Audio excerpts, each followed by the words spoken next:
As most of you know, I love real estate. Now, housing prices have always fascinated me. I'm a nerd, I get it. And on the surface, it seems like housing prices are set relatively arbitrarily. However, the same factors that determine what the housing prices are going to be are the factors that determine the prices for everything else in the world. Most of you are aware of this phenomenon: supply and demand. For example, if you sell wooden chairs, you must price them according to how many people want them and how many you can create. If you sell each wooden chair at $500 a pop and no one wants to buy your wooden chair, it isn't worth $500. Value is determined by what a buyer is willing to pay for something, and this works with all products, services, and even labor.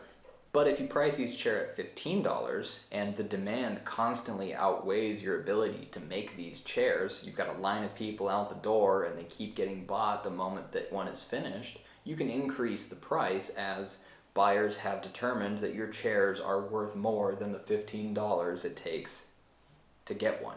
The factors determining supply and demand are almost infinite and very difficult to predict. For example, if there's a disease that wipes out half of the rainforest that houses the wood that you use for your chairs, then there's going to be a drop in supply. On the other side of things, if a competitor opens up a store across the street and starts selling the same quality of chair that you have for a cheaper price, that's going to lead to a drop in demand for your chairs. And these basic principles apply to real estate as well. We can use an example that everyone is familiar with: rising interest rates. As interest rates have risen over the past year or so, this has led to a drop in new buyers. Naturally, this is a decrease in demand. And you would expect this to lower housing prices. And under normal circumstances, yes, this would lower housing prices. However, we also have a housing shortage.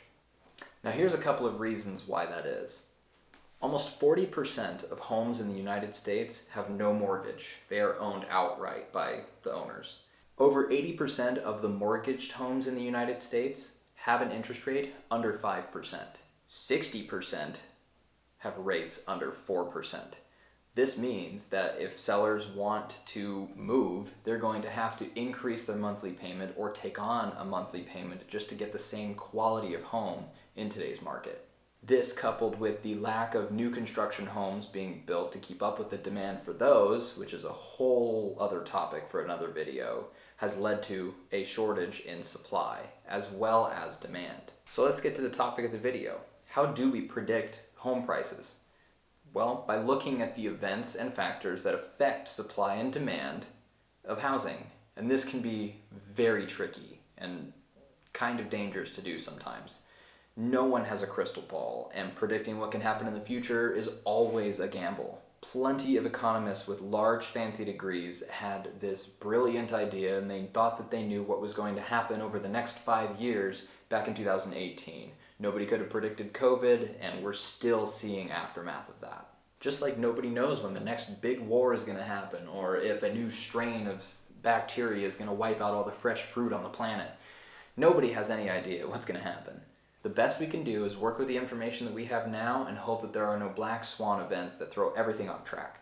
That being said, what information do we have right now to use? Buyer sentiment is low due to high interest rates, and this leads to a decrease in demand, which pushes prices down. We also know that there's a housing shortage, which pushes prices up. These two forces are working against each other to make prices stay relatively consistent.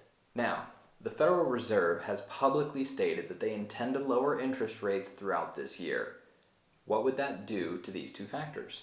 Buyers who have been waiting for interest rates to decrease will enter the market.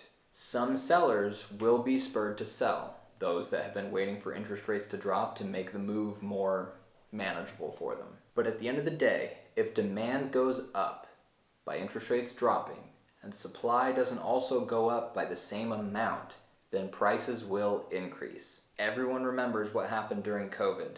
Interest rates dropped, everyone entered the market, everybody refinanced.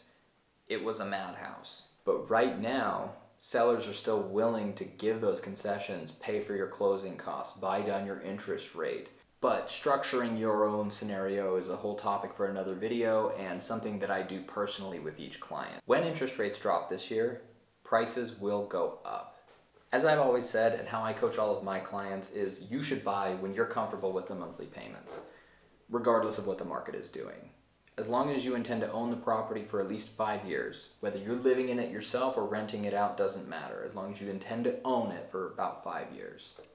If you learned anything from today's video, please hit the like button, consider subscribing.